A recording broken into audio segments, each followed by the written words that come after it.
Texas volleyball clinches the Big 12 championship, we take an inside look at the upcoming NBA draft, and we have ourselves a new Masters champion in November. All of this and more on this week's edition of College Press Box. Welcome into College Press Box. I'm your host, Jason Kinander, and we have a jam-packed show for this week. Leading us off is volleyball, who clinched the Big 12 regular season title this past weekend. Let's head over to WVU Coliseum for the highlights. We will begin in the first set, 9-8 Horns lead when they fight off a big return from West Virginia when Leilani Osaya sets up the big kill from Skylar Fields to make it 10-8 as Longhorns would eventually take the first set from West Virginia. Second set, Horns up 15-7 when WVU looks to rally on a huge kill from Mountaineers' Brianna Lynch. That would make it 15-8. Unfortunately for West Virginia, that would be all they would get. 9 consecutive points from Texas before the big play from Logan Eggleston to clean it up and give the Horns the second set. We will head to the end of the third set, 24-20 match point. Mountaineers attempt to string together a rally when the ball ends up out of bounds. That would end the game. The Horns sweep West Virginia and clinch the Big 12 championship, finishing off an undefeated season with a number 1 ranking that they have held for 8 weeks now. We are now joined by volleyball analyst Hannah Burbank. Hannah, it was an exciting weekend for the Longhorns, who clinched the Big 12 championship. With their win, they secured the Big 12 title. How did you think that they looked against the Mountaineers? Well, first, thank you so much, Jason, for having me on. And overall, the Longhorns had another dominant performance. They got the job done once again. West Virginia did come out on Thursday and win the first set 25-21 and caught the Longhorns on their heels a little bit, but it didn't last long. Texas quickly pulled it together and took a 3-1 victory on Thursday, had a 3-0 sweep on Friday, and secured for themselves the Big 12 title for their 4th consecutive year, which is very well deserved. Texas has been taking each game in stride this season, consistently getting those results with players like Logan Eggleston, Breon Butler leading the pack. Their hard work paid off and they're champions once again this season. Who do you think are some of the up-and-coming players for the Longhorns? Well, they have quite a few standout players, but Nalani Yosia, she's the freshman libero for Texas, has really caught my eye this season. She's a very talented player with a killer jump serve, and she got her first start of the season against Baylor when Morgan O'Brien tested positive for COVID. Yosia stepped in, and she had 38 digs and 12 assists that series. Then against West Virginia, she performed well once again, had 24 digs and 11 assists in those games. I think her future at Texas is very bright if she keeps progressing this way. And considering she's a freshman and already getting great game experience and exposure, she's a quality addition to this Texas team. Completely agree. The future is definitely looking bright for the Horns in the upcoming seasons. Final question, how does the rest of the season and postseason look for the Longhorns? Well, TCU is their last 2 games, and TCU is currently in last place in the conference. They still have about half of their season left, but these are the final 2 games for Texas, and they got their hardest part of the schedule behind them. But they still need to make sure they're mentally checked in going into this last weekend and finish out strong. They already won the conference title, but hopefully they can keep their undefeated record and end this season 16-0. Then the next big thing for them is the NCAA tournament. It's set to be played in April of 2021 in Nebraska. So they got a little bit of time before then, but it's exciting that it's even going to happen. And Texas has plenty of time to prep and fine-tune certain areas of their game even more so. It's just a matter of staying diligent and consistent over the next few months. Completely agree. It'll be very interesting to see how the Longhorns look in April. Thank you very much, Hannah. When we return, we'll be joined by Marcus Risen, who will deliver us his NBA mock draft. We'll be right back.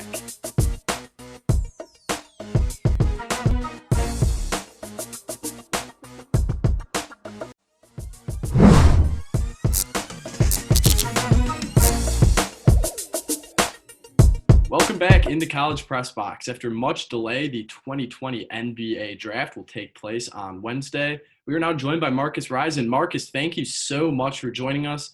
Let me hear your thoughts on the upcoming draft. Thanks, Jason.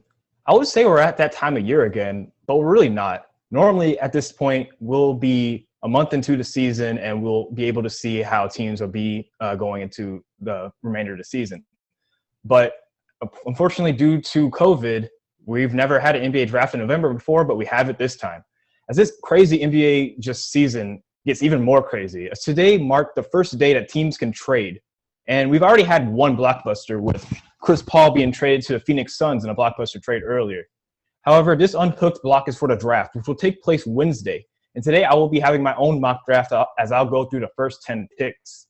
So starting off with the Minnesota Timberwolves, and I feel like they should go with the best player available here because right now they are very top heavy with Karl Anthony Towns and D'Angelo Russell. So I feel like they should take the best player available, and that's been consideration between LaMelo Ball and Anthony Edwards. And I feel like they do take LaMelo Ball here just because he is a point guard, but he's 6'7", so he can play the shooting guard and small forward position. I can see him coming in and playing into that small forward role and being a good point forward along the lines of Luka Doncic or LeBron James. Not saying LaMelo Ball is at that level, but he does have the potential to be a really good scorer in this league, a really good defender in this league, and a pretty good playmaker. So I feel like LaMelo Ball should fit in rather well with Karl Anthony Towns and D'Angelo Russell. So going on to the second pick, we have the Golden State Warriors, who it's crazy how they even have the second pick. This team is literally one of, if not the best team when healthy, and now they have the second pick. So the rich get richer in this case. And if they do keep this pick, and it's been highly regarded that they may trade this pick, but in my opinion, I think they should keep it and take James Wiseman, who's pretty perfect pick when you really think about it for the Golden State Warriors. What's the one thing that this team has needed over the last 10 or so years? A good center. And in this case, they get one. They get a 7'1" guy who can shoot, defend, he can post up. I feel like this is a perfect fit for the Golden State Warriors. He can learn how to shoot from Steph Curry. He can learn how to defend from Draymond Green. This is very reminiscent of the San Antonio Spurs in 1997 when they drafted Tim Duncan with the number 1 pick after David Robinson was injured. I feel like this could be good, do well for the Golden State Warriors just because the rich get richer. Now, on to the Charlotte Hornets, who they pretty much need everything. So I feel like they should take the best player available. And in that case, that's Anthony Edwards, who's arguably the number 1 pick on a lot of people's mock drafts. So Anthony Edwards, I feel like, is a really good pick for them, as they just really need to find someone they can build around. Because right now they really don't have that guy. Now, I feel like I like the idea of building around Anthony Edwards, Miles Bridges, and Devontae Graham. And Edwards should be a really good complement to Bridges' defense and Devontae Graham's playmaking. And Edwards should come in and play really well, play good. He's a decently well defender. He's a good scorer. The Charlotte Hornets would have loved James Wiseman, but Edwards here is a good pick for them nonetheless. Now, on to the Chicago Bulls. And I really like how the Chicago Bulls look right now. 4 or 5 of their starters are 25 or younger, with Kobe White, Zach LaVine, Lauri Markkanen, and Wendell Carter Jr. And with Luka Doncic being the steal of the draft 2 years ago, the demand for these European players seemed to be through the roof. Insert Denny Avdia. He could slide in at that small forward position where is currently occupied by Otto Porter Jr., who I feel like is a pretty expendable player at this point. He gets injured a lot. He has a really high contract. So if the Bulls want to do a project here, Denny is that perfect guy.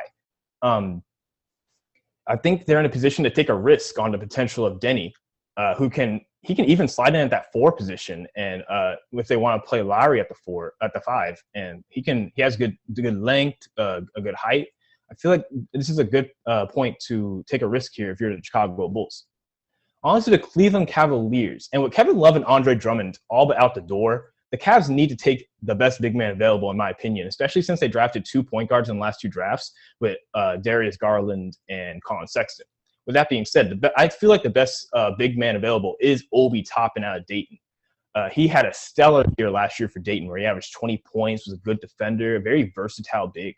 And while he is 22 years old, that could serve as a positive, as he could mature. He seems a lot more mature than a lot of the incoming rookies, and that's proved to be a pretty good asset to have. You have guys like Brandon Clark, who came in at around 23 or 24 years old for the Grizzlies. He was a really good player.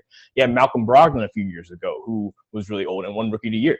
So I feel like this could bode well for the Cavaliers, as he could learn from Kevin Love if he's still there. But I feel like they should trade Kevin Love this season. I just want to see him in a winning situation.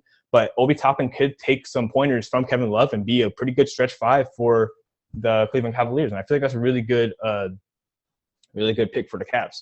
Now on to Atlanta Hawks. And this one's a really kind of a weird one, because I could see this going a number of ways. A lot of their positions are already filled with really good young talent, as they already have Trae Young, have Kevin Huerter, DeAndre Hunter, John Collins, Clint Capella. Now, I feel like the weak link of that lineup is Kevin Huerter, who I see more of a bench scorer anyway. I can see him come off the bench and just hitting threes and being maybe like a JJ Redick, except not as good. So I feel like that brings in Tyrese Halliburton, who is classified as a point guard, but he has really good size for that position. He is 6'5". He could come in and play the shooting guard. He's a great playmaker. He and Trae Young could be a pretty good playmaking duo if they want to go that route. Added in, he's a decent defender, which bodes well for Trae Young since he's not a good defender. I really like that dynamic of having Halliburton and Trae Young together as a duo.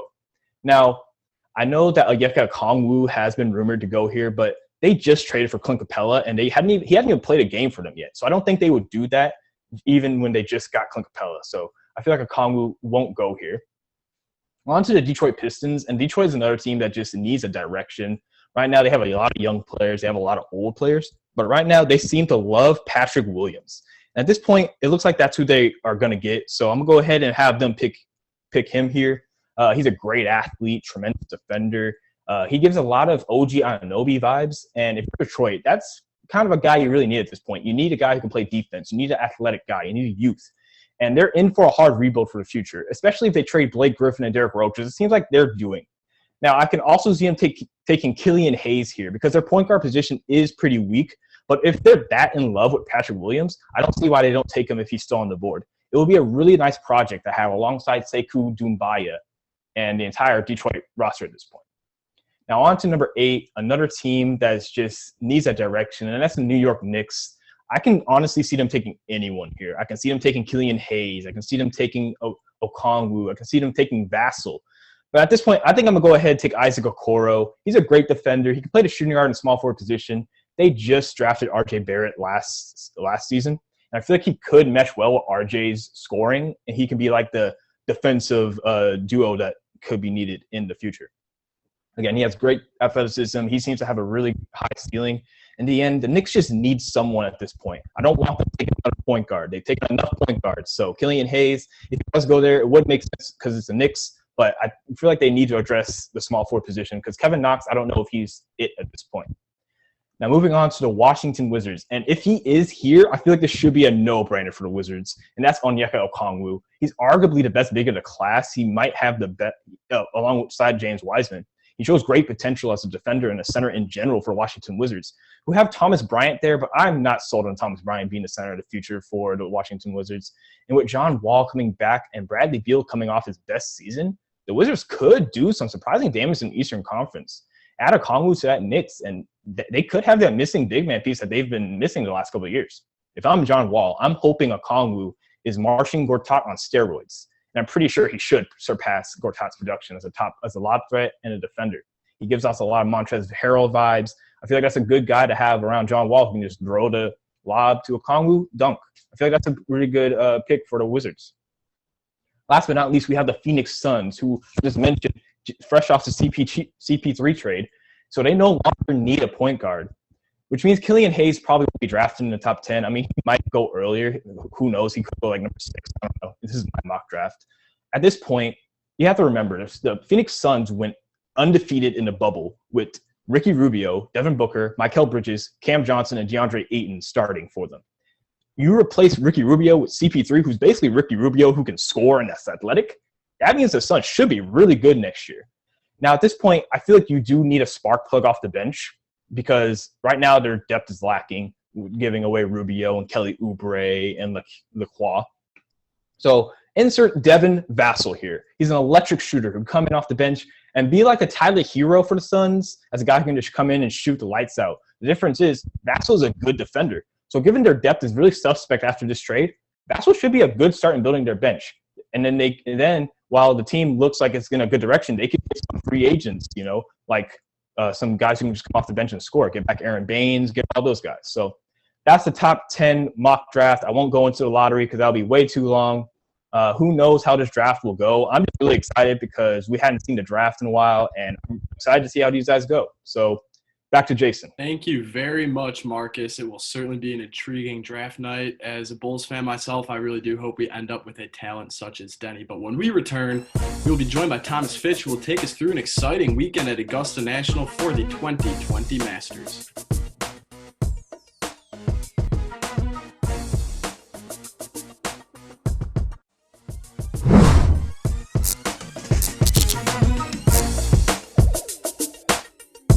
I'm back in the college press boxes with the last topic. It really does not feel like November when talking about this, but nonetheless, the Masters tournament took place this past weekend. Luckily, we are joined by our very own Thomas Fitch, who is here to recap an eventful weekend at Augusta National. Yeah, Jason, you brought it up. Masters in November. One of the craziest things you could imagine. We're talking about the NBA draft before this, so it's 2020. We're just going to take the sports when we can get them. But it certainly was a wild weekend for the Masters, despite the fact that there were no patrons and the azaleas weren't blooming. We still got an exciting tournament. Thursday brought a ton of rain, but after that, it was beautiful weather for the rest of the tournament. And it was Dustin Johnson who led the way and finished on top. Defending champion from last year, Tiger Woods, wasn't able to be in contention. Now, Sung J M and Cameron Smith, some young guys, they posed Dustin Johnson some challenge, but at the end of the day, it was not enough as Dustin Johnson was able to get the win. But let's go ahead and check the highlights to see exactly how DJ was able to claim his first green jacket. We'll start on hole 3. Dustin Johnson trying to hold back the early challenge from M and Cam Smith. But here on 3, Johnson's going to make the birdie. However, hole 4 misses his par putt. And then again on hole 5, misses the par putt. So back-to-back bogeys. And now Smith and M are in striking distance.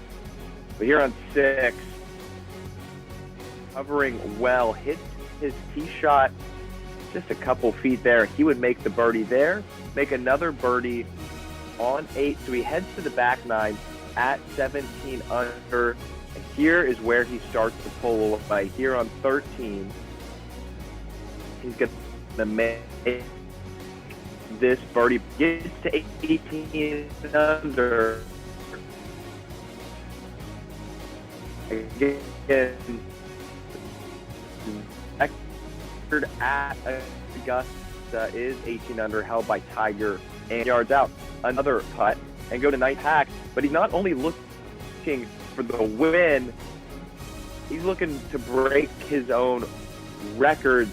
At 19 under, he will have this putt at 15 to go to 20 under. Nobody in the history of the Masters tournament has ever been at 20 under. Johnson with this putt sets the new record, going to 20 under, and here at 18, taps it in and gets his first ever win at Augusta, his first green jacket, wins at 20 under, 5 strokes clear of Smith and of M.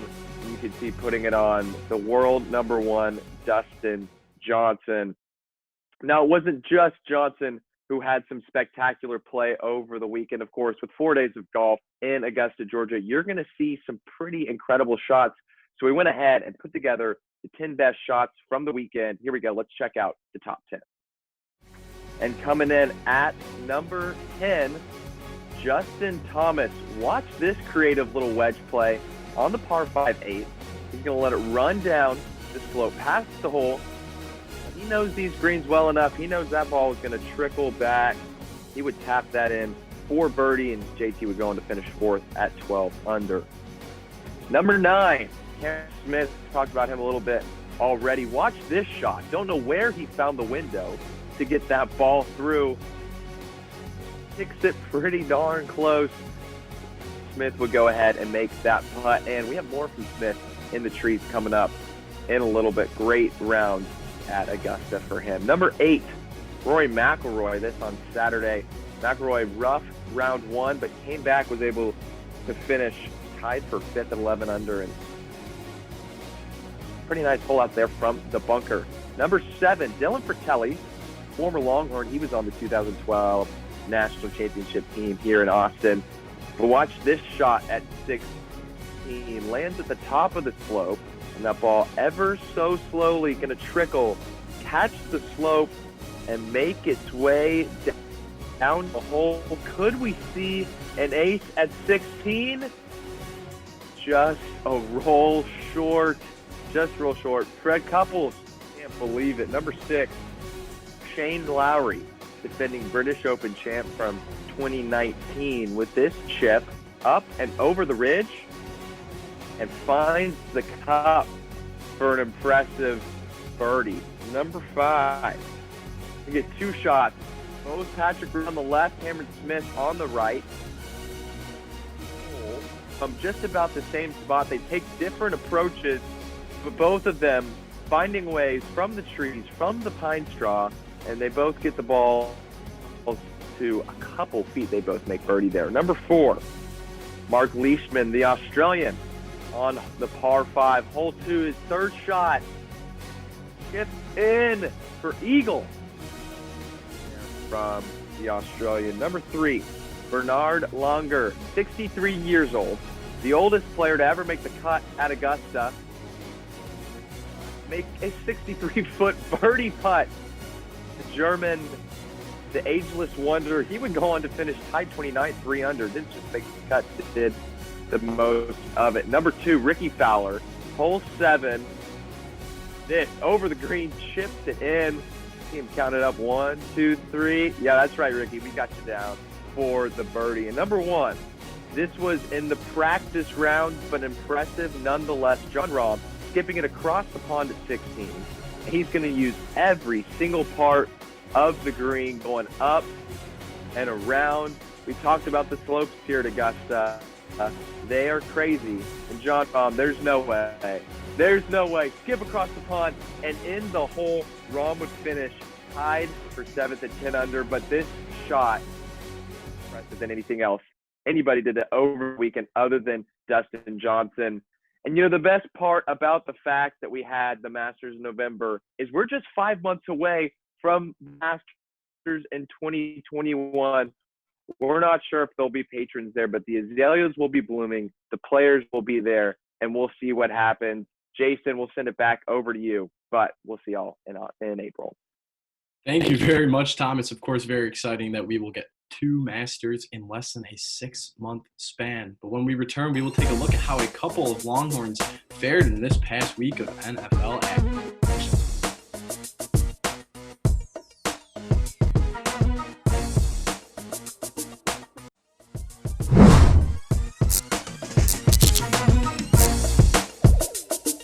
Welcome back on into College Press Box. It was another big week of action in the NFL, and the Longhorn alumni were right in the thick of action as they normally are. Former Longhorns running back Dante Foreman made his mark in the Tennessee Titans Thursday night matchup against the Indianapolis Colts, making a 5-yard touchdown to give Tennessee the early 7-0 lead. Another Texas running back, Malcolm Brown, former Texas running back that is, put up big numbers for the Los Angeles Rams in their win over the Seahawks on Sunday, running in a pair of touchdowns and totaling over 50 all-purpose yards. And finally, former Longhorns wide receiver Devin Duvernay continued his successful rookie season for the Baltimore Ravens, making 3 grabs for 45 yards in their losing effort to New England on Sunday night. In this past week, Texas head football coach Tom Herman spoke to the media about how rumors surrounding the coaching staff have affected his team's recruiting. Here's what Coach Herman had to say.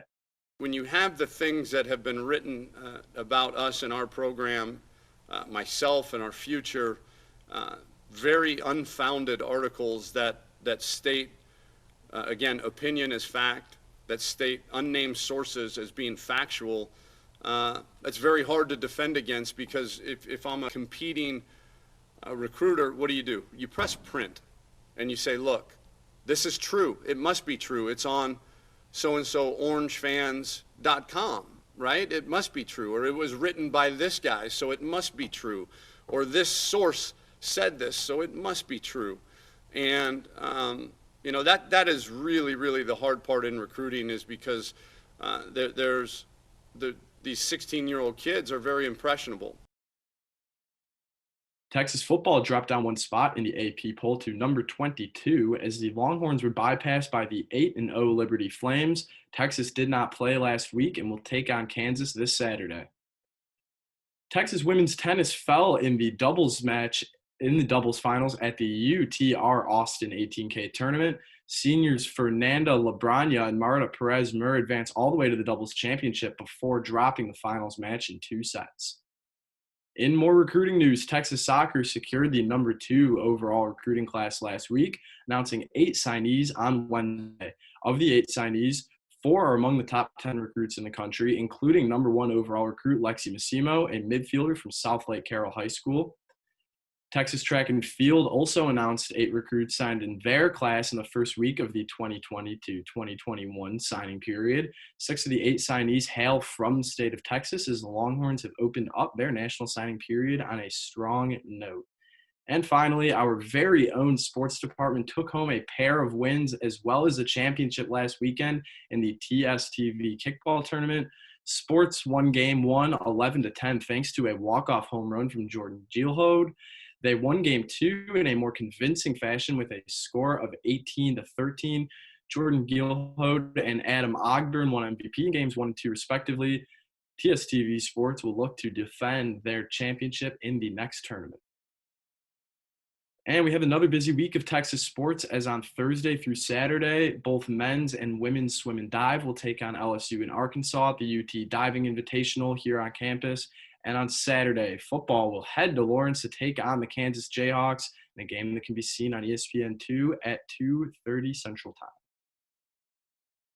And that'll do it for this week's episode of College Press Box. For our analysts, as well as all of those that make this possible behind the scenes, thank you.